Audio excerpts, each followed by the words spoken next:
প্রিয় ফুলকুচাবাসী মনোযোগ দিবেন, বড় কঠিন। রুহু দেহটাকে যখন কবরে নামানো হয়, ওই দুইজন লোক কবর থেকে উঠে আসে। নবী বলেন, আয়েশা রে, তখন ওই রুহুটা কাদার বলে বুঝছি আমার সঙ্গে আজ আর কেউ যাবে না, আমি একা হয়ে গেলাম। ওই রুহুটা কাঁদতে থাকে, কাঁদতে থাকে। সেই দিন নবীজি বললেন, কবরস্থ করে মাটির ভিতরে দাফন করে সব মানুষ চলে আসবে, কিন্তু আয়েশা রে, আমার উম্মতকে বইল, ও আমার সাহাবীরা, আমার উম্মতরা, তোমার ভাইকে কবরে রেখে তাড়াহুড়া করে কবর থেকে চলে এসো না, কবরের পাশে কিছু সময় দাঁড়াও। ইস্তাগফিরু লিআখিকুম, তোমরা তোমার ভাইয়ের কবরের পাশে দাঁড়ায় দাঁড়ায় তার জন্য ইস্তিগফার করো, যাতে আল্লাহ তাকে মাফ করে দেয়। কিছু সময় পরে মুনকারে নেকির আসবে প্রশ্ন করার জন্য। মুনকারে নেকিরের প্রশ্নের জবাব যাতে সহজ হয়ে যায়, সেই জন্য তোমরা তোমার ভাইয়ের কবরের পাশে দাঁড়াও, কবরের পাশে দাঁড়াও, কবরের পাশে দাঁড়াও। এই জন্য কবর দেওয়ার পরে তাড়াহুড়া করে চলে আসবেন না, কিছু সময় কবরের পাশে দাঁড়াবেন, দোয়া করবেন, কোরআন থেকে তেলাওয়াত করবেন, কিছু সময় কবরের পাশে দাঁড়ায়া তার জন্য দোয়া করবেন। রাসূলের একজন সাহাবী, তার নাম আব্দুল্লাহ জিল বাজাদাইন রাদিয়াল্লাহু আনহু। তিনি রাসূল কারীমের এমন প্রেমিক সাহাবী ছিলেন, ধনাঢ্য বংশের সন্তান ছিলেন। দুনিয়াদারি সব ছেড়ে দিয়ে তিনি আল্লাহর নবীর কদমে এসে কালেমা পড়ে মুসলমান হয়ে গেলেন।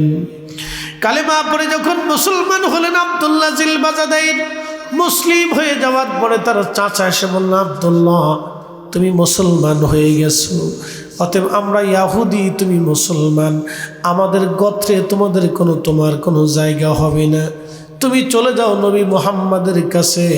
কিন্তু আমি চাচা তোমাকে সমস্ত সম্পদ থেকে বঞ্চিত করলাম, একটা করেও সম্পদ তুমি কখনো পাবে না। আব্দুল্লাহ জিল বাজাদাইন ডাক দেখো, চাচা, দুনিয়ার সব কিছু দিয়ে দিতে পারি, কিন্তু আমি যেই কালেমা গ্রহণ করেছি, চাচা গো, এই কালেমা আমি কোনোদিন দেব না। হে ফুলকুচাবাসী মনোযোগ দিবেন, এই যে পাশেই কবর, কত মানুষ কবরে চলে গেল আর কোনোদিন ফিরে আসে নাই। আজকে যদি আপনি মারা যান, বাজান অপ্রিয় দুটা সত্য কথা আপনাকে বলে দিয়ে যাই, আজকে আপনি যদি মারা যান, আপনাকে ঘর থেকে বের করে নিয়ে আসা হবে।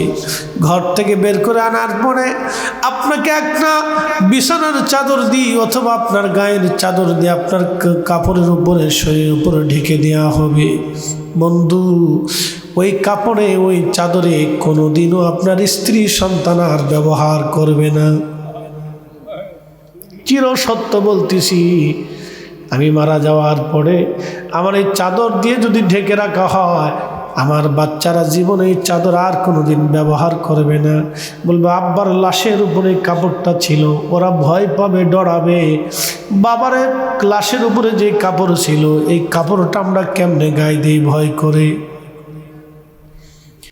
যে প্রিয়তম স্ত্রী একাধারে 40 বছর ধরে আপনার সাথে সংসার করলো, একই বিছানায় ঘুমাইলেন, একই কম্বলের নিচে ঘুমাইলেন, একই সাথে বসবাস করলেন, একই বিছানায় বসে বসে খাবার খাইলেন, আপনার খাবার তাকে খাওয়াইলেন, তার খাবার আপনাকে খাবার দিলেন, কত সুখে দুঃখে পাশে একসাথে জীবন কাটাইলেন। এই স্ত্রী আপনার যেই বিছানার চাদর দিয়ে আপনার লাশ ঢাকা হবে, এই চাদর আপনার স্ত্রী আর কোনোদিনও বিছানায় বিছাইবে না।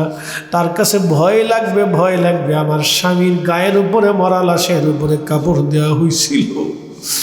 চির সত্য কথাগুলি বলতেছি, যদিও শুনতে খারাপ শোনা যাবে, কিন্তু এটাই সত্য। প্রিয় মুসলমান, আল্লাহর কোরআনে আল্লাহ ডাক দিয়ে বলেন, ইয়া আইয়ুহাল্লাযীনা আমানু লা তুলহিকুম আমওয়ালুকুম ওয়ালা আওলাদুকুম আন যিকরিল্লাহ।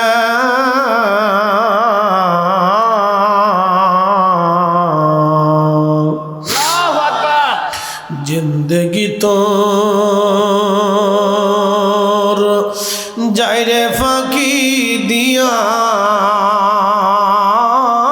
রে সোনার আদম জিন্দেগি তো যাই ফাঁকি দিয়া। ও আদম রে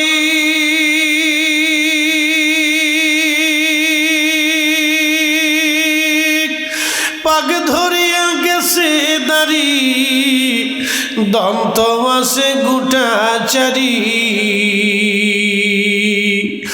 ও আদম রে পাগ ধরিয়া গেছে দাড়ি দন্ত মাসে গুটাচারি। সমন জারি গিয়াছে করিয়া রে সোনার আদম জিন্দেগি তোর যাই ফাঁকি দিয়া। বন্ধু,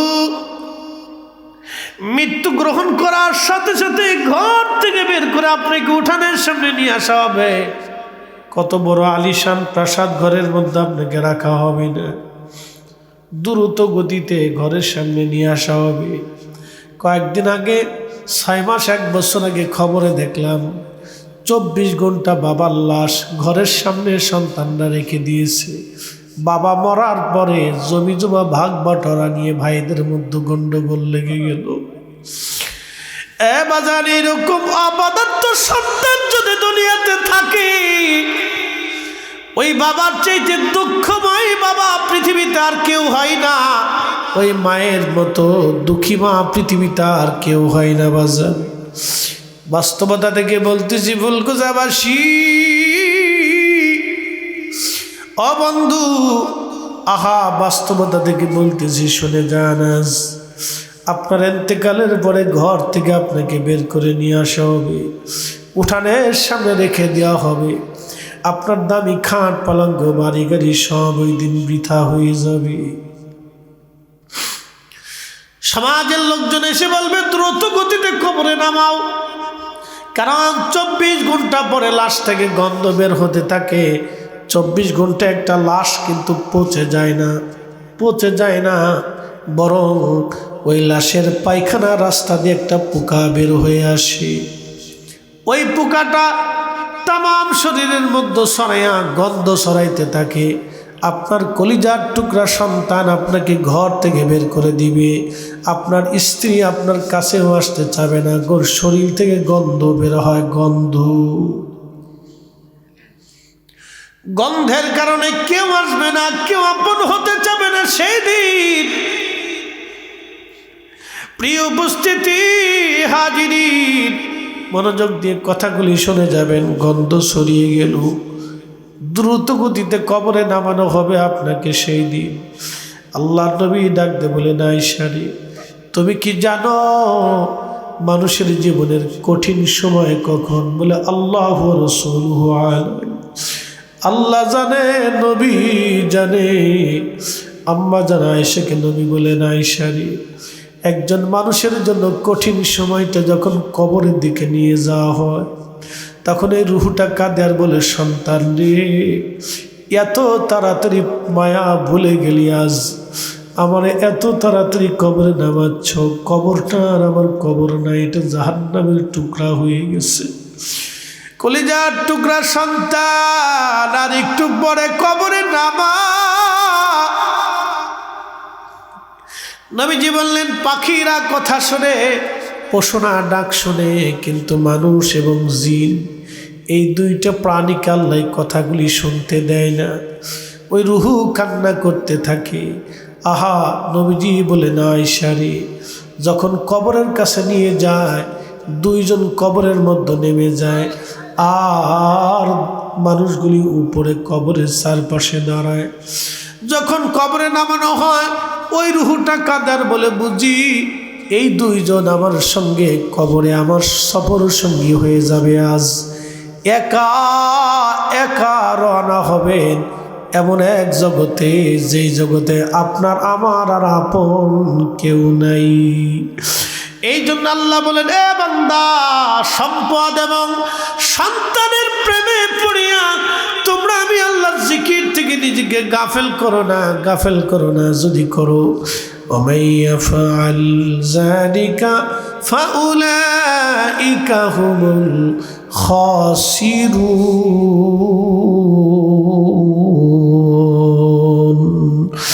बादशाह क्या फकीर हो, सबको एक ही ठिकाना।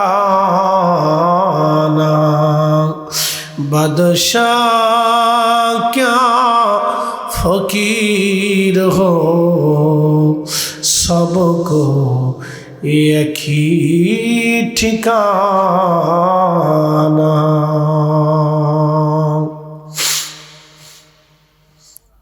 প্রিয় ফুলকুচাবাসী, মনোযোগ দিবেন।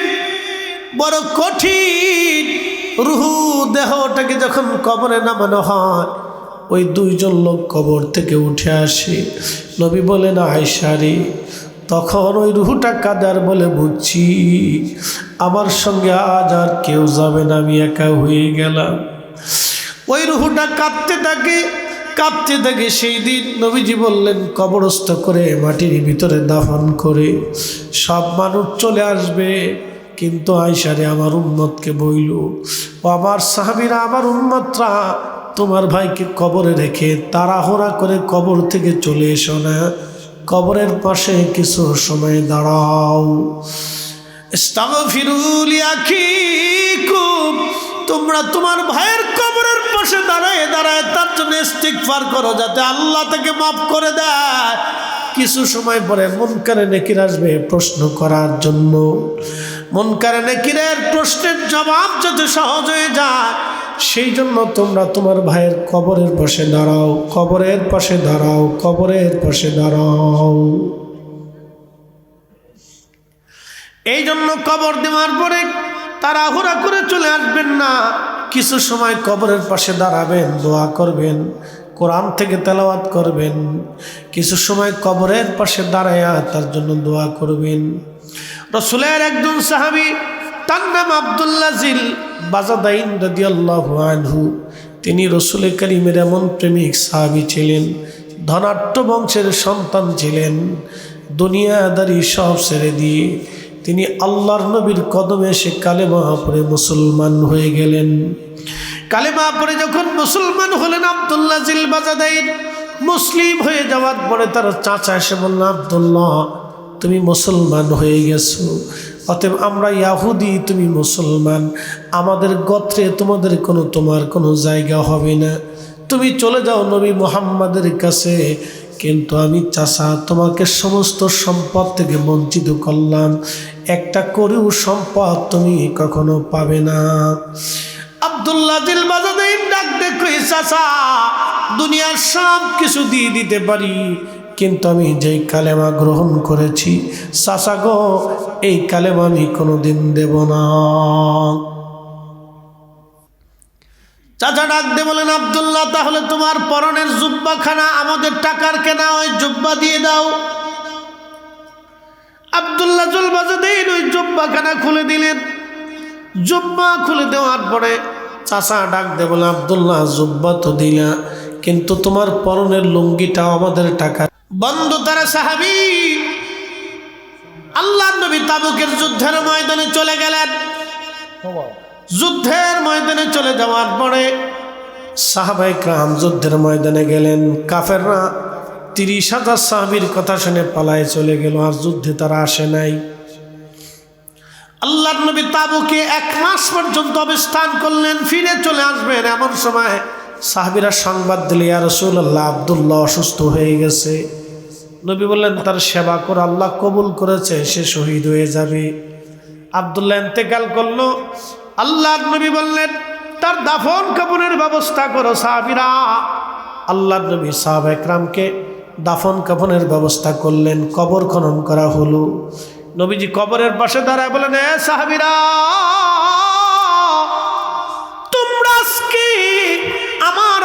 আব্দুল্লাহকে কবরে রাখো না, আমি নবী নিজে হাতে আমার আব্দুল্লাহকে কবরে নামাবো। না না, হয় না, আরো জোরে বলেন আল্লাহু আকবার। আমার নবী নিজে হাতে আব্দুল্লাহকে কবরে নামাচ্ছিলেন। এমন সময় আব্দুল্লাহ ইবনে মাসউদ ডাক দেখে, ইয়া রাব্বি, এই আব্দুল্লাহর জায়গায় যদি আমি আব্দুল্লাহ হইতাম, আমার জীবন কত বুলন্দ হইতো। আমার রসুল আমাকে নিজে হাতে কবরে রাখতেন, আমার রসুল আমাকে নিজে হাতে কবরে রাখতেন। এর চাইতে বুলন্দ নসিব আর কিছুই নাই। উম্মত রসুলের হাতে উম্মতের দাফন কাফন হয়, এর চাইতে বড় বুলন্দ নসিব আর কিছুই নাই। জোরে বলেন না মারহাবা। তো দাফন হয়ে গেল। দাফন শেষে আল্লাহ নবী কবরের পাশে দাঁড়ায় গেলেন। দাঁড়ায় নবীজি হাত বাড়াই দিলেন, সাহাবায়ে কেরাম হাত বাড়াইলেন। কবরের পাশে দাঁড়ায় নবীজি হাত তুলে বলে, ইয়া রাব্বি, আমি রসুল আমার আব্দুল্লাহর উপরে রাজি। তুমি আল্লাহ আমার আব্দুল্লাহর উপরে রাজি হয়ে যাও। একসাথে জোরে বলেন না মারহাবা। এ সবজ গম্বদ ওয়ালে মঞ্জুর দুআ করনা, जब वक्त न जा आए आका दीदार अता करना, दीदार अता करना। मैं कब्र अंधेरी में घबराऊंगा जब तन्हा में, कब्र अंधेरी में घबराऊंगा जब तन्हा, इमदाद मेरी करने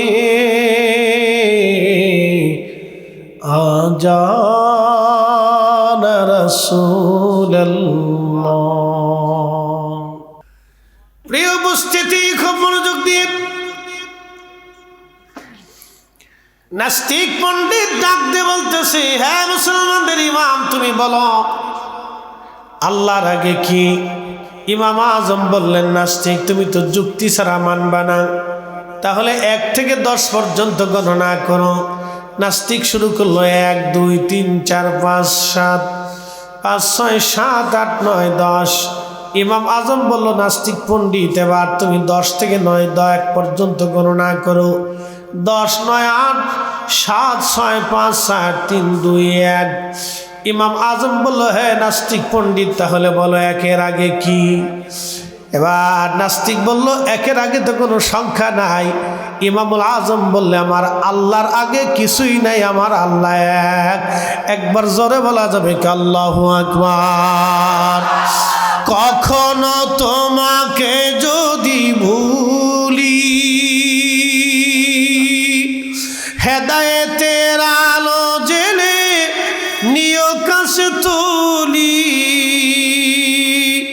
ঠাই দিও প্রিয়তম, ওগো ঠাই দিও প্রিয়তম, ওগো মহিয়ান, তুমি রহমান, তুমি মেহেরবান। অন্ধ গাহে না শুধু তোমারি গুণগান, বুঝায়া বুঝে না তবু শান, তুমি রহমান, তুমি মেহেরবান। ফুলকুসাবাসী খুব মনোযোগ দেবেন। হযরত ইমাম আজমকে নাস্তিক এবার প্রশ্ন করলো, হে ইমাম, তাহলে বলো আল্লাহ কোন দিক তাকায় রইছে, এবার জবাব দাও। ইমাম আজম আবু হানিফা রাহমাতুল্লাহি আলাইহি মোমবাতি জ্বালাইলেন। মোমবাতি জ্বালাইয়া ইমাম আজম আবু হানিফা বললেন, হে নাস্তিক, বলো আগুনের আলো কোন দিকে আছে? নাস্তিক পণ্ডিত বলল, ইমাম, আগুনের আলো সব দিকে ছড়িয়ে আছে। ইমাম আজম বললেন, আল্লাহর সৃষ্টি আগুনের আলো যদি সব দিকে ছড়ায় থাকে, তাহলে আমার রব্বে করিম একই স্থানে থেকে আমার রব সব দিকে তাকায় আছে। একবার জোরে বলা যাবে কি মারহাবা? وَلَنَبْلُوَنَّكُمْ بِشَيْءٍ مِّنَ الْخَوْفِ وَالْجُوعِ وَنَقْصٍ مِّنَ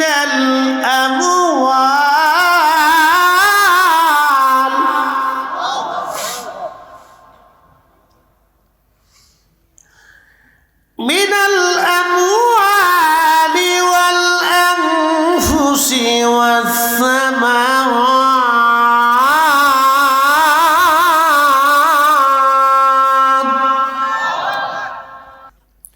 প্রিয় উপস্থিতি, রব্বুল আলামিন বললেন, বান্দা, তোমাদেরকে পরীক্ষা করব, তোমাদেরকে পরীক্ষা করব আমি আল্লাহ।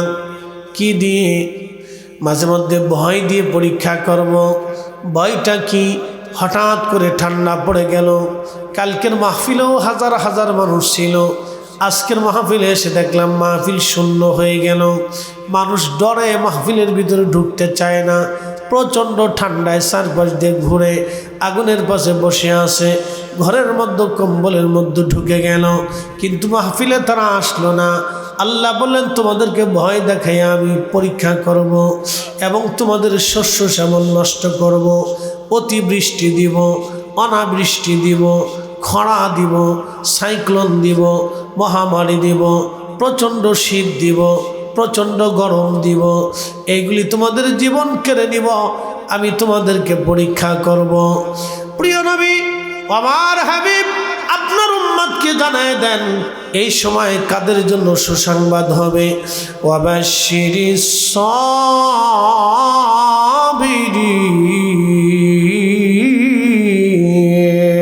সাবিরিন, এই কঠিন সময় যারা ধৈর্য ধারণ করবে, হাবিব আমার বলে দেন, তারাই সফল কাম হবে, তাদের জন্য সুসংবাদ হবে।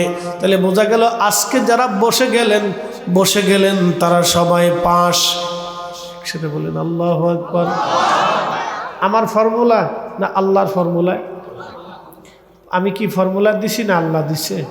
ওয়াবাশশিরিস সাবিরিন, সবরকারীদের জন্য সুসংবাদ। ঠান্ডার মধ্যে বসে যারা সবর করতেছেন তাদের জন্য একটা সুসংবাদ আছে। বলে কি? এই সুসংবাদের নাম হচ্ছে ক্ষমা। ইন্নাল্লাহা ইয়াগফিরুয যুনুবা জামিআ, তোমাদের জীবনের সব গুনাহকে আমি রব্বুল আলামিন মিটিয়ে দেব, মাফ করে দেব। একসাথে বলবেন আল্লাহু আকবার। আমাদের গুনাহ আছে না? আছে না? শ্রোতা বক্তা সবাই কি গুনাহ মুক্ত? শ্রোতা বক্তা সবাই গুনার সাথে যুক্ত। আমরা সবাই এখানে গুনাহগার, সবাই এখানে কি গুনাহগার। ছোট বড় গুনাহ আমাদের হয়ে যায়, হাসতে হাসতে হয়, নফসের খায়েশে পড়ে হয়, বন্ধুর মেলে পড়ে হয়, কথাবার্তা হয়, সম্পদের মোহে পড়ে হয়, দুনিয়ার মোহে পড়ে হয়, স্ত্রীর প্রেমে পড়ে হয়, বন্ধু বান্ধবের মহাব্বতে পড়ে হয়ে যায়, অনেক গুনাহ হয়ে যায়, হাসতে হাসতে গুনাহ হয়ে যায়। নাতি নাতকুরের মহাব্বতে পড়ে হয়ে যায় গুনাহ। আমরা সবসময় করতেই থাকি, আমাদের গোলা চলমান থাকে, একটার পর একটা গুনাহ করতে থাকি। তা আমরা যদিও গুনাহগার, কিন্তু রব বলে দিয়েছেন, যাও তোমরা আসছো পরীক্ষায় পাস, আমি রব তোমাদের গুনাহগুলিকে মাফ করে দিলাম। ফয়সালা আমাদের না আল্লাহ। উনি অনেক বড় মেহেরবান, দয়াশীল। আসবেন, ক্ষমা হবে, বসবেন, মাফ হবে। আল্লাহ রাব্বুল আলামিন পরীক্ষা করতেছেন কে আসবে কে আসবে না, কে বসবে কে বসবে। পরীক্ষায় যে আসবে সে পাস। এই মসজিদে গেছেন, নামাজে দাঁড়িয়েছেন, নামাজ হলো কি হলো না সেটা পরের বিষয়, কিন্তু আপনি আল্লাহর হুকুম বাস্তবায়নের জন্য উপস্থিত হয়েছেন, আপনি পাস। হাইয়া আলাস সালাহ,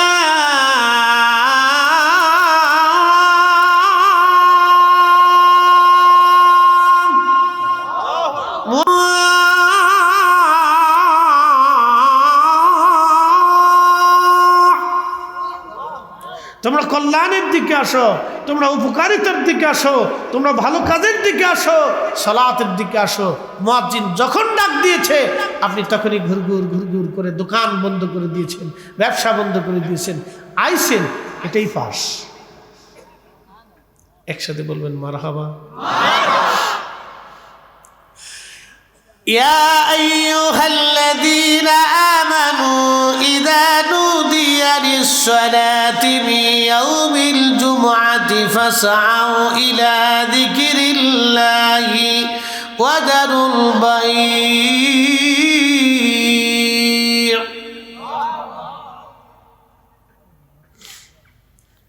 সারা মদিনার ভিতরে দুর্ভিক্ষ ছড়িয়ে গেল। একাধারে 7 দিন মদিনার মধ্যে কোনো খাবার নাই, পানি নাই, খাবার নাই, গম নাই, জব নাই, আটা নাই, রুটি নাই। সারা মদিনাতে মানুষের কাছে পয়সা আছে কিন্তু কোনো খাবার নাই, কোনো রুটি নাই, কোনো গম নাই, জব নাই। মদিনায় হাহাকার পড়ে গেল। 7 দিন পর্যন্ত মদিনায় কারো ঘরে খাবার নাই, মদিনার বাজারেও নাই। আল্লাহর নবী জুমার দিনে খুতবা দিচ্ছিলেন। আল্লাহর নবী জুমার দিনে খুতবা দেন। খুতবা দেওয়ার সময় রাসূল করিম সাল্লাল্লাহু আলাইহি সাল্লাম যখন খুতবা দেন, খুতবা দেওয়ার সময় একজন ঘোষণাকারী বলে দিয়ে গেল, শুনছো মদিনাবাসী, শাম থেকে একটা বণিক দল খাবারের কাফেলা নিয়ে মদিনার বাজারে আসছে। যার যার আপন জনের জন্য পণ্য সামগ্রী যা যা প্রয়োজন কিনে নিয়ে আসুন। বুঝতে পারতেছেন মদিনায় কারো বাড়ি খাবার নাই। কঠিন এই পরিস্থিতিতে মসজিদে নববী সাহাবায়ে কেরাম ছেড়ে দিতে লাগলেন। মসজিদ থেকে মুসল্লি যেতে যেতে যেতে যেতে যেতে যেতে সব মুসল্লি চলে গেল। মাত্র 10 জন মুসল্লি আমার নবীর সামনে বসে রইলেন। একবার জোরে বলা যাবে কি আল্লাহু আকবার। তেলের গাড়ি তেলে চলি,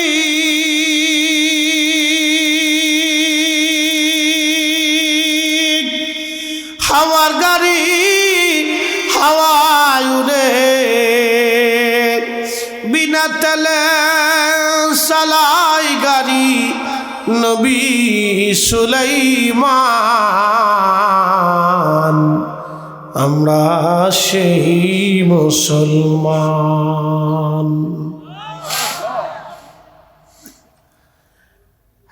মাদারগঞ্জবাসী,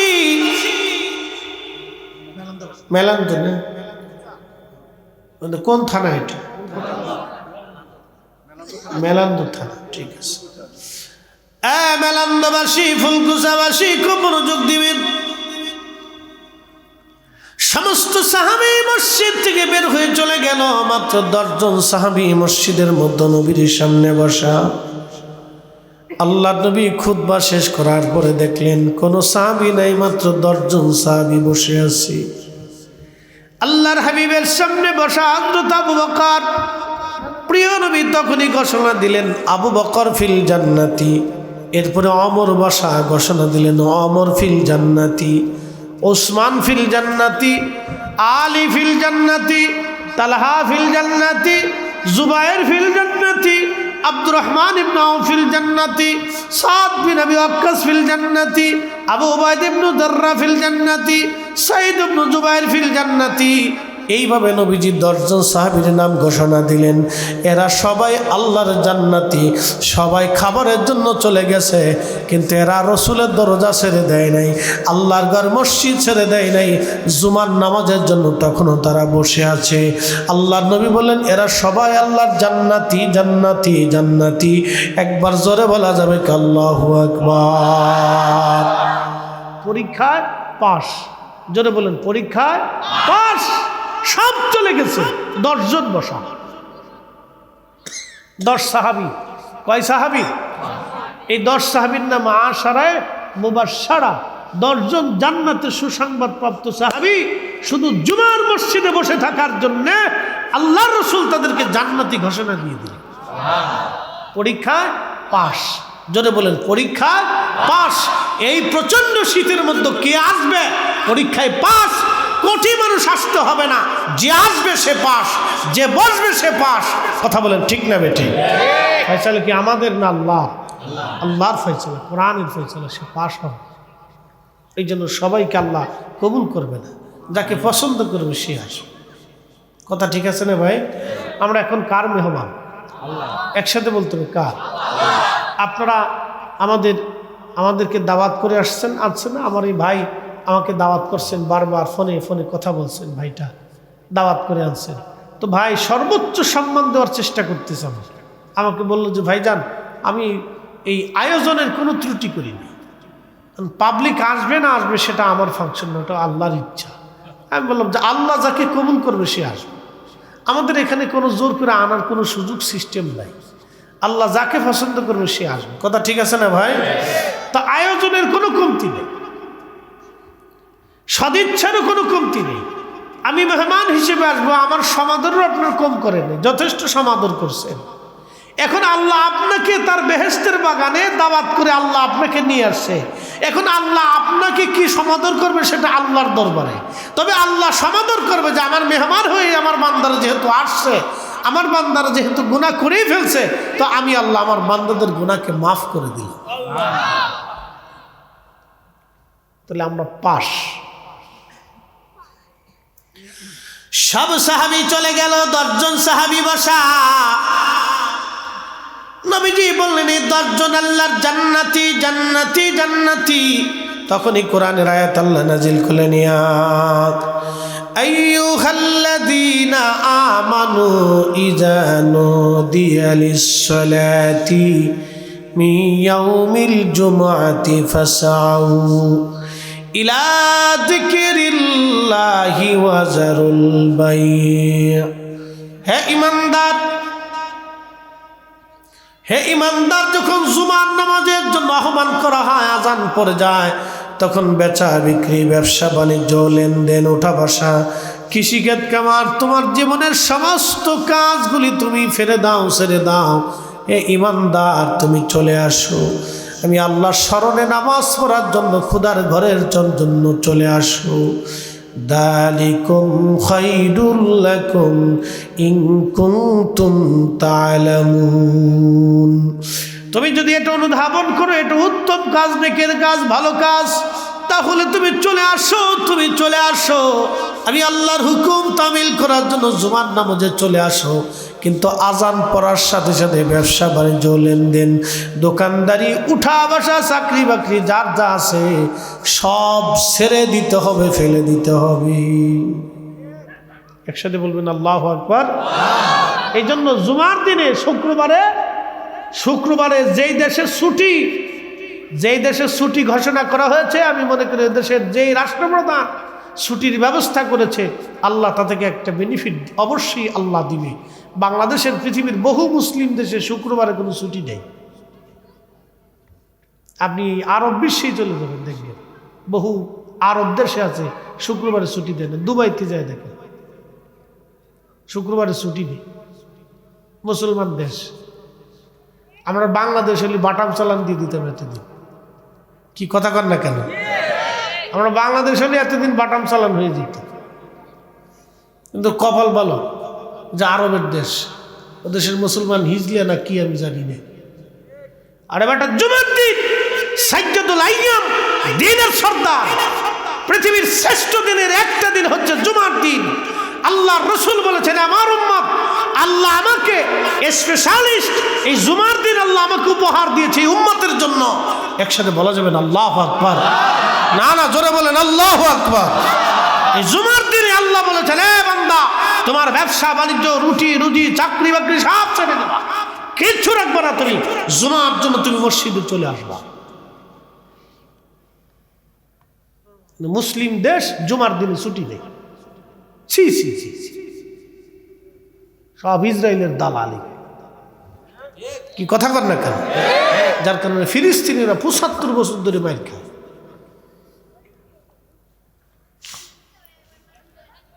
মুসলমান, খুব ভালো করে কথাগুলি শুনে যাবেন।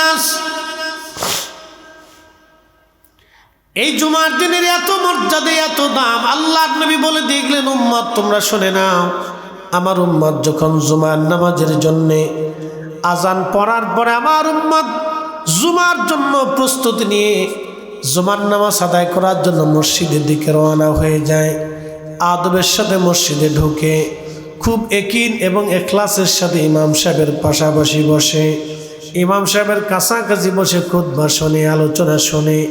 আলোচনা শোনার পরে আমার উম্মত ধীর স্থিরতার সাথে নামাজ পড়ে আবার হেঁটে হেঁটে বাড়ি চলে আসে। আমার উম্মতের প্রত্যেক কদমে কদমে কদমে কদমে 1 বছরের ইবাদত এবং 1 বছরের নফল রোজা রাখার নেকি আমার উম্মতের আমল নামায় আমার আল্লাহ লিখে দেয়। একবার জোরে বলা যাবে কি মারহাবা? কয় বছর? প্রত্যেক কদমে কয় বছর? জোরে বলেন, প্রত্যেক কদমে কয় বছর? প্রত্যেক কদমে কদমে 1 বছর। এমনও মুসল্লি আছে বাড়ি থেকে মসজিদে হেঁটে যাইতে আসতে 500 কদম। 500 কদম যদি হয় 500 বছর, 400 কদম হলে 400 বছর, 1000 কদম হলে 1000 বছর। শুধু এই উম্মতের জন্য আল্লাহ জুমা দিলেন।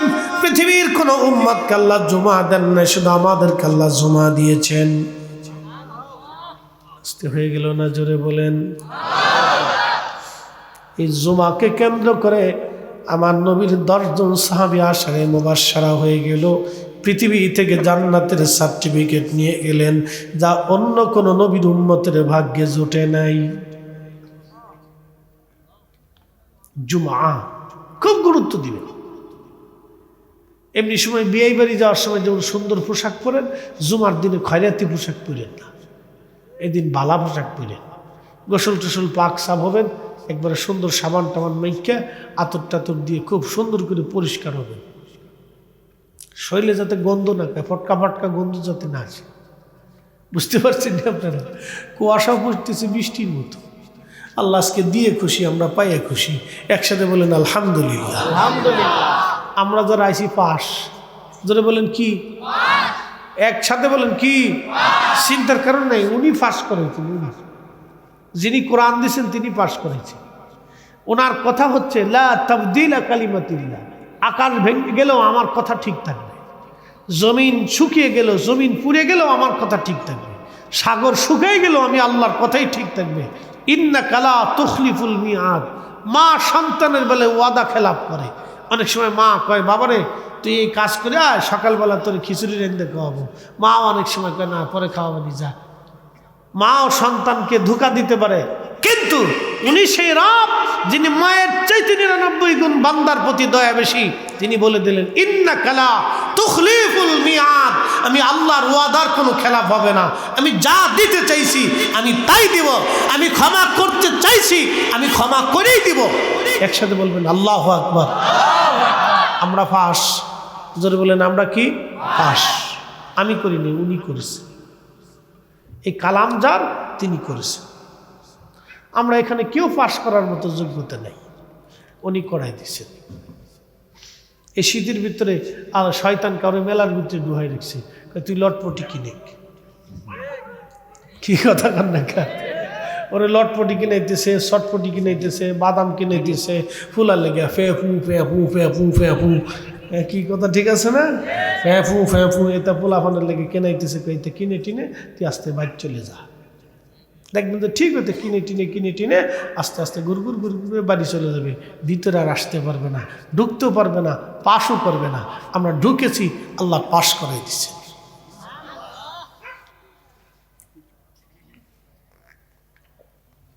শয়তান এর উপরে বিজয় হয়েছে, কিন্তু আমাদের কাছে পরাস্ত হয়েছে। ইন্নাহু লাকুম আদুউম মুবিন। সে প্রকাশ্য দুশমন, আমাদের ক্ষতি করার জন্য আপ্রাণ প্রচেষ্টা করতেছে। 9 লক্ষ বছর ইবাদত করলো, আল্লাহ যখন বনে বলে দিলেন ইন্না আল্লাহ রাব্বুল আলামিন তাকে তাড়িয়ে দিলেন, দূর হয়ে যা, আজাজিল দূর হ, আমি আল্লাহর স্থানে তোর কোনো জায়গা হবে না। তোকে আমি কাফেরদের অন্তর্ভুক্ত করে দিলাম।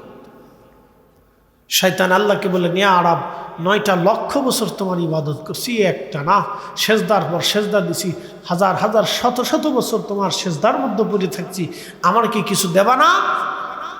আল্লাহ বলে কি চাস? বলে আল্লাহ 3টে জিনিস দিবা। রব্বুল আলামিন তুমি আমাকে 3টা জিনিস দিবা। আল্লাহ ডাক দিলেন, এ শয়তান তুমি কি চাও? বলে 1 নম্বর কিয়ামত পর্যন্ত হায়াত দিবা। আল্লাহ বললেন তা দিলাম। 2 নম্বর তাম পৃথিবীর তাসাররুফ করবে 1 সেকেন্ডে ক্ষমতা দিলাম দেবা। আল্লাহ বললেন তাও দিলাম। আর কি চাস? বলে রব্বুল আলামিন তোমার বান্দাদের শিরার ভিতর দিয়ে ঢুকে কালবের মধ্যে বসে বসে ধোঁকা দেওয়া আর শক্তি দাও। আল্লাহ বলেন তাও দিলাম। কি করবি? বলে ও আল্লাহ তোর ইজ্জত জালালের কসম করি, তোমার বান্দারে ধোঁকা দিয়ে দিয়ে আমি তোমার বান্দারে গুনাহ করায় করায় জাহান্নামী বানাবো। আল্লাহ ডাক দে বলবে, বান্দা শয়তান তুই আমার বান্দারে গুনাহ করাবি আর আমার বান্দা ক্ষমা চাইতে দেরি হবে, আমি রব্বুল আলামিন ক্ষমা করতে দেরি করব না। একবার জোরে বলা যাবে কি মারহাবা? কখনো তোমাকে যদি ভুলি, হেদায়েতের আলো জেলে নিউ কাশ তুলি,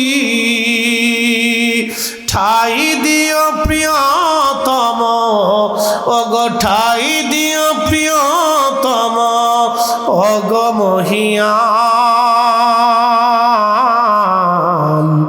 তুমি রহমান, তুমি মেহেরবান। অন্ধ গাহে না শুধু তোমারি গুণগান, বুঝে বুঝে না তবু শান, তুমি রহমান তুমি মেহেরবান।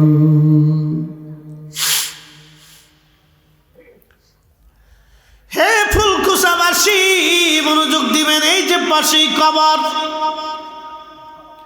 কত মানুষ কবরে চলে গেল আর কোনোদিন ফিরে আসে নাই। রব্বুল আলামিন বলেন আল্লাযী খালাকাল মাউত, আমি তোমাদের জন্য মরণ সৃষ্টি করলাম। কুল ইন্নাল মাউতাল্লাযী তাফিরুনা মিনহু ফাইন্নাহু মুলাকীকুম। আল্লাহ ডাক দে বলতেছে, হাবিব উম্মতকে বলুন মৃত্যু থেকে তারা পালায়, মরণ থেকে তারা পালায়। বন্ধু তাদেরকে বলে দেন ফাইন্নাহু মুলাকীকুম, এই মরণ তার সাথে মুলাকাত করবে। একদিন মাটি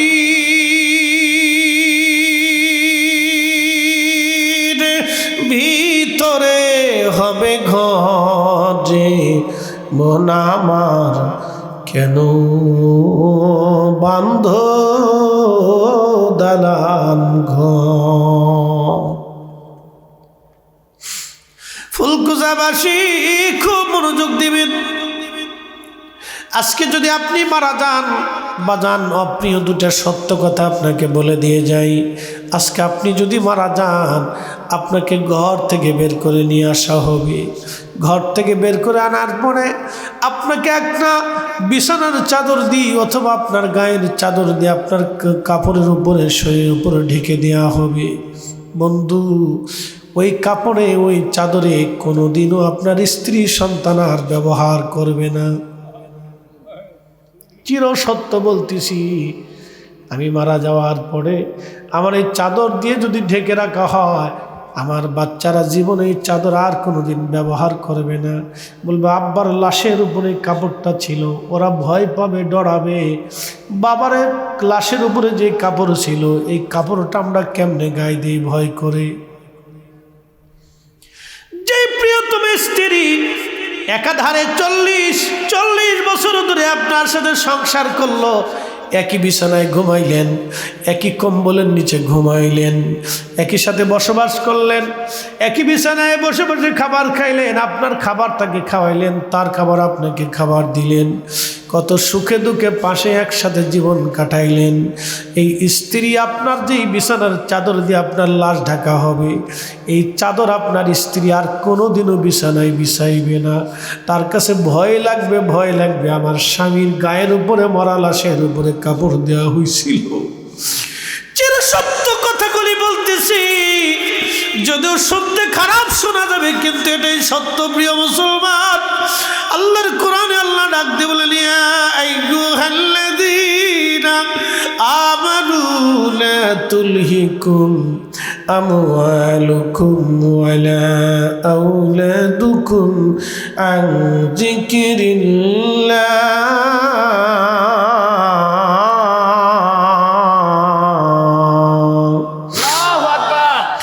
জিন্দগি তোর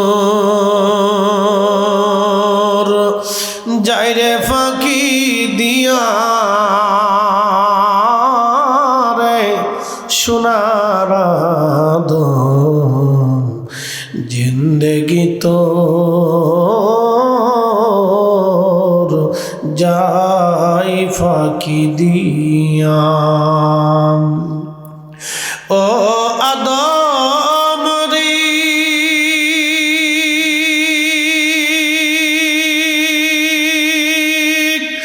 পাগ ধরিয়া গেছে দাড়ি, দন্ত মাসে গুটাচারি।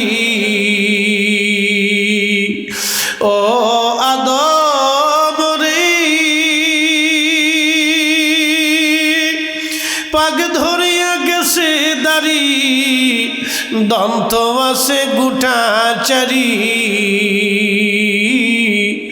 সমন জারি গিয়াছে করিয়া রে সোনার আদম, জিন্দগি তোর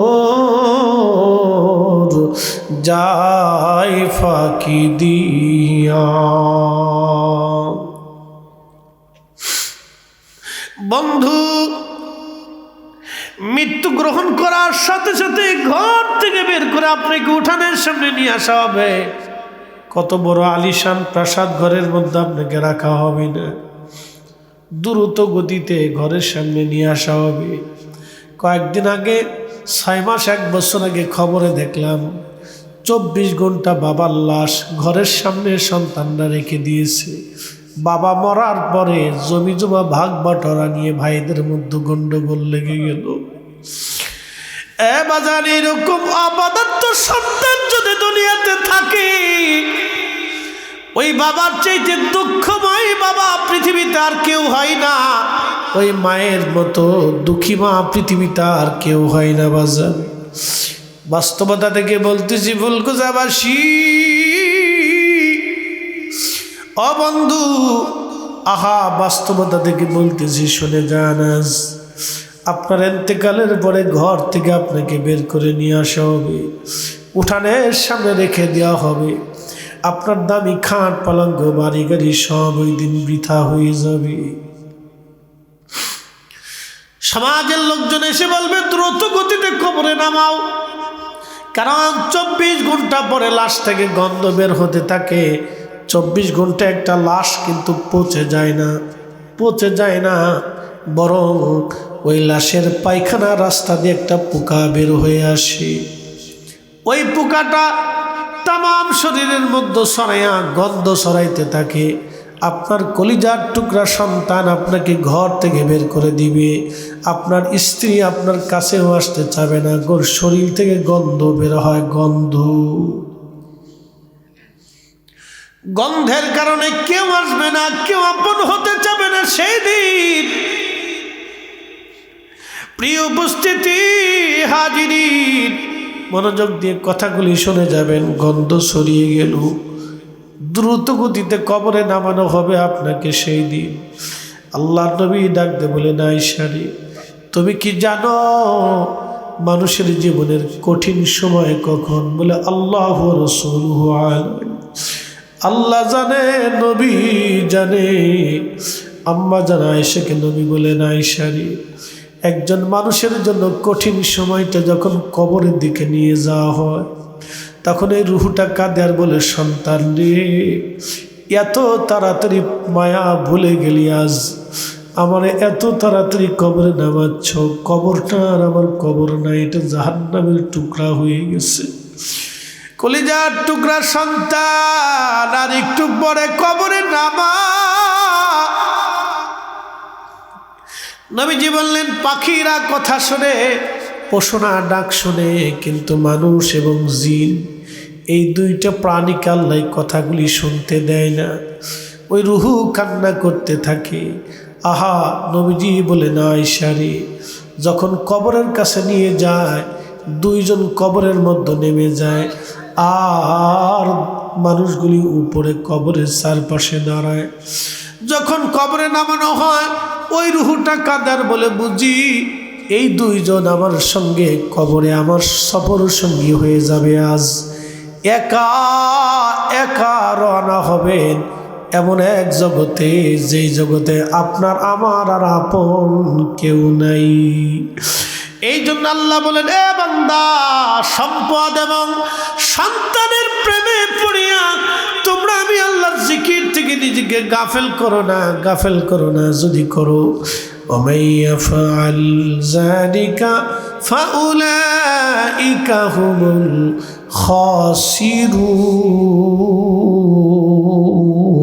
الخاسرون। बादशाह क्या फकीर हो, सबको एक ही ठिकाना। बादशाह क्या फकीर हो, सबको एक ही ठिकाना।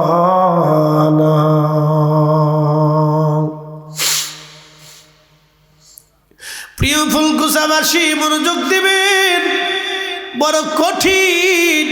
রুহু দেহটাকে যখন কবরে নামানো হয়, ওই দুইজন লোক কবর থেকে উঠে আসে। নবী বলেন, আয়েশা রে, তখন ওই রুহুটা কাদার বলে, বুঝছি আমার সঙ্গে আজ আর কেউ যাবে না, আমি একা হয়ে গেলাম। ওই রুহুটা কাঁদতে থাকে, কাঁদতে থাকে। সেই দিন নবীজি বললেন, কবরস্থ করে মাটির ভিতরে দাফন করে সব মানুষ চলে আসবে, কিন্তু আয়েশা রে, আমার উম্মতকে বইল, ও আমার সাহাবীরা, আমার উম্মতরা, তোমার ভাইকে কবরে রেখে তাড়াহুড়া করে কবর থেকে চলে এসো না, কবরের পাশে কিছু সময় দাঁড়াও।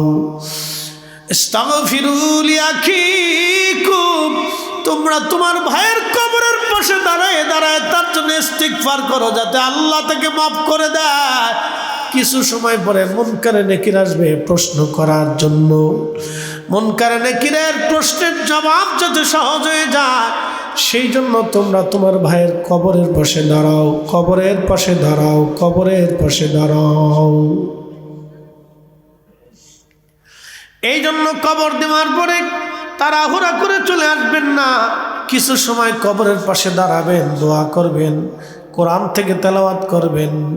কিছু সময় কবরের পাশে দাঁড়ায়া তার জন্য দোয়া করবেন। রাসূলের একজন সাহাবী, তার নাম আব্দুল্লাহ জিল বাজাদাইন রাদিয়াল্লাহু আনহু। তিনি রাসূল কারীমের এমন প্রেমিক সাহাবী ছিলেন, ধনাঢ্য বংশের সন্তান ছিলেন। দুনিয়াদারি সব ছেড়ে দিয়ে তিনি আল্লাহর নবীর কদমে এসে কালেমা পড়ে মুসলমান হয়ে গেলেন। কালেমা পড়ে যখন মুসলমান হলেন, আব্দুল্লাহ জিল বাজাদাইন মুসলিম হয়ে যাওয়ার পরে তার চাচা এসে বলল, আব্দুল্লাহ, তুমি মুসলমান হয়ে গেছো, অতএব আমরা ইয়াহুদি, তুমি মুসলমান, আমাদের গোত্রে তোমার কোনো জায়গা হবে না, তুমি চলে যাও নবী মুহাম্মাদের কাছে। কিন্তু আমি চাচা তোমাকে সমস্ত সম্পদ থেকে বঞ্চিত করলাম, একটা করেও সম্পদ তুমি কখনো পাবে না। আব্দুল্লাহ জিল বাজাদাইন ডাক দেখো, চাচা, দুনিয়ার সব কিছু দিয়ে দিতে পারি, কিন্তু আমি যেই কালেমা গ্রহণ করেছি, চাচা গো, এই কালেমা আমি কোনোদিন দেব না। চাচা ডাক দে বলেন, আব্দুল্লাহ, তাহলে তোমার পরনের জুব্বাখানা আমাদের টাকার কেনা, ওই জুব্বা দিয়ে দাও। আব্দুল্লাহ জিল বাজাদাইন ওই জুব্বাখানা খুলে দিলেন। জুব্বা খুলে দেওয়ার পরে চাচা ডাক দে বলে, আব্দুল্লাহ জুব্বা তো দিলা, কিন্তু তোমার পরনের লুঙ্গিটাও আমাদের টাকা নিতে গেথে রেখেছি প্রেমের মালা। ইয়া রাসূলুল্লাহ ইয়া হাবিবাল্লাহ, ইয়া রাসূলুল্লাহ ইয়া হাবিবাল্লাহ, ইয়া রাসূলুল্লাহ।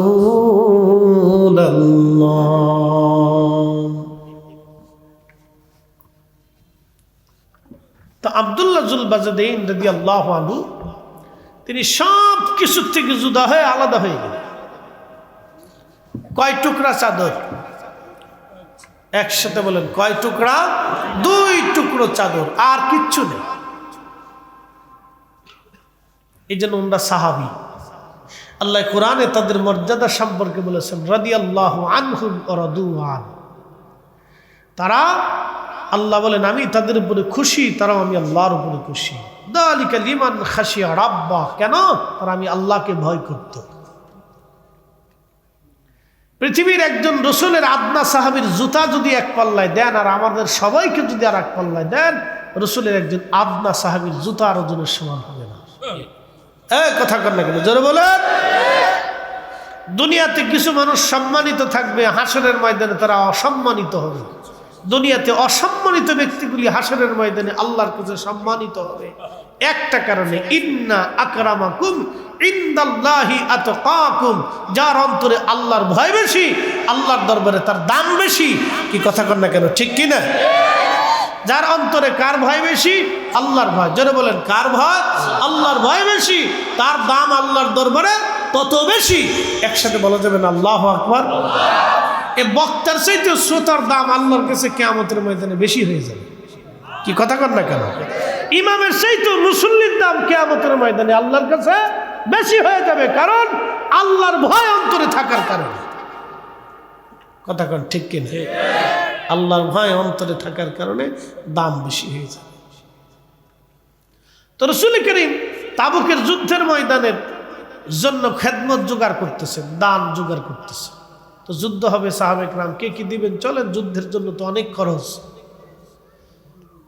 তো সব সাহাবী কিছু না কিছু দিলেন, আল্লাহর পথে ব্যয় করলেন। আবু বকর দিলেন, ওমর দিলেন, উসমান দিলেন, আলী, তালহা, জুবাইর, আব্দুর রহমান, সব সাহাবী কম বেশি করে দিলেন। আবু বকরও কিছু একটা ছোট্ট টুপলা নিয়ে আসলেন। তো নবীজি বললেন, আবু বকর কি আনছো? বলে, হুজুর ঘরে যা আছে সব নিয়েছি। বলে, ঘরে কি রাখছো? বলে, আল্লাহ এবং তার রসুল রাখছি। একসাথে বলবেন আল্লাহু আকবার। আল্লাহ রাখছি, নবী রাখছি। আমি জানি ঠান্ডায় কষ্ট হচ্ছে, বাতাস ছাড়ছে, ঘিরে দিলে সবচেয়ে বেটার। লম্বা কথা বাড়াবো না, কথা শেষ। মেহমানরা আসছেন, কথা বলবেন, আমাদেরও কিছু কাজ আছে, দোয়া হবে, খুব মনোযোগ দেন। আবু বকর সিদ্দিক রাদিয়াল্লাহু আনহু বলে, হুজুর ঘরে যা ছিল সব নিয়েছি। নবী বলেন, সবার চাইতে আজকে আবু বকর শ্রেষ্ঠ। একসাথে বলবেন আল্লাহু আকবার। কারণ কি? ওনার ঘরের মধ্যে যা ছিল উনি সব কিছু উজাড় করে দিয়ে নিয়ে চলে আসছে, কিচ্ছু নাই। আব্দুল্লাহ জিল বাজাদাইন রাদিয়াল্লাহু আনহু তিনি দাঁড়ায় দাঁড়ায় কাঁদে। নবী জিজ্ঞেস করলেন, কাঁদো কেন? বলি, ইয়া রাসূলুল্লাহ, তাবুকের যুদ্ধের ময়দানে কত সাহাবী যাবে, আমার যাইতে মন চাইতেছে, কিন্তু আমার তো কি দেওয়ার মতো কিছু নেই। তবে হুজুর আমার দেওয়ার জন্য একটা জিনিস আছে। বলে, কি আছে? আমার জীবন আছে, এই জীবনটা আমি আল্লাহর পথে কুরবানি করে দিলাম। একসাথে বলবেন আল্লাহু আকবার। নবী গো, আপনি দোয়া করে দেন যাতে আমার এই জীবনটা তাবুকের যুদ্ধের ময়দানে শহীদ হয়ে যায়, আর আমি আল্লাহর পথে শহীদ হইতে পারি, সেজন্য আপনি দোয়া করে দেন, আমার জীবনটা আল্লাহর পথে কুরবানি করে দিই। তারা সাহাবী। একসাথে বললেন, তারা কি? না, জোরে বলেন, জোরে বলেন, তারা কি? সাহাবী। বন্ধু, তারা সাহাবী। আল্লাহর নবী তাবুকের যুদ্ধের ময়দানে চলে গেলেন। যুদ্ধের ময়দানে চলে যাওয়ার পরে সাহাবায়ে কেরাম যুদ্ধের ময়দানে গেলেন। কাফেররা 30,000 সাহাবীর কথা শুনে পালায়ে চলে গেল, আর যুদ্ধে তারা আসে নাই। আল্লাহর নবী তাবুকে 1 মাস পর্যন্ত অবস্থান করলেন, ফিরে চলে আসবেন। এমন সময় সাহাবীরা সংবাদ দিলে, ইয়া রাসূলুল্লাহ, আব্দুল্লাহ অসুস্থ হয়ে গেছে। নবী বললেন তার সেবা করে আল্লাহ কবুল করেছে, সে শহীদ হয়ে যাবে। আব্দুল্লাহ ইন্তেকাল করলো। আল্লাহর নবী বললেন তার দাফন কাফনের ব্যবস্থা করো সাহাবীরা।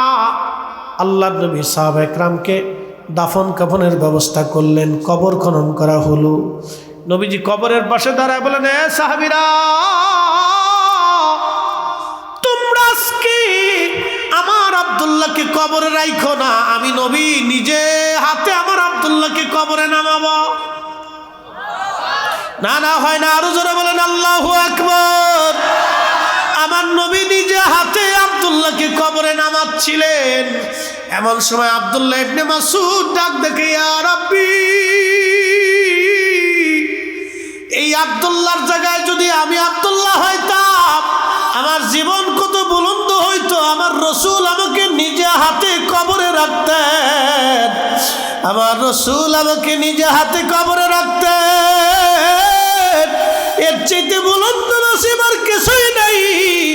উম্মত রসুলের হাতে উম্মতের দাফন কাফন হয়, এর চাইতে বড় বুলন্দ নসিব আর কিছুই নাই। জোরে বলেন না মারহাবা। তো দাফন হয়ে গেল। দাফন শেষে আল্লাহর নবী কবরের পাশে দাঁড়ায় গেলেন। দাঁড়ায় নবীজি হাত বাড়াই দিলেন, সাহাবা একরাম হাত বাড়াইলেন।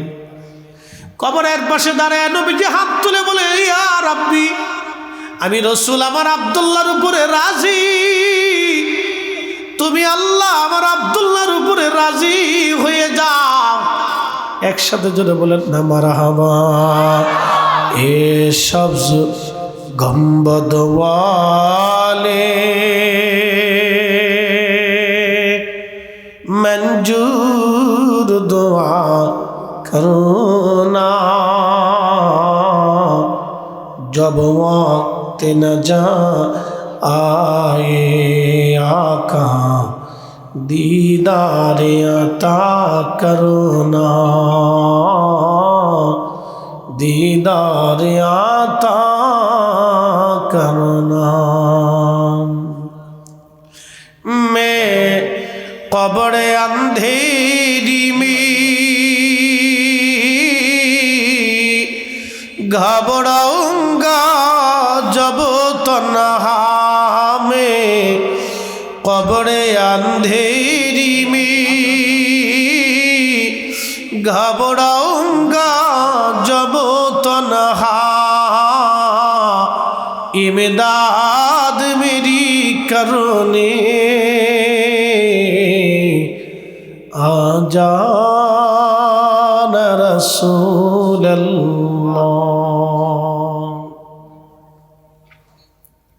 আল্লাহ আমাদের প্রত্যেকের কবুল করুক, বলে না আমি। পাশেই গোরস্থান, ঠিকানা এখানে সবার হবে আজ অথবা কাল।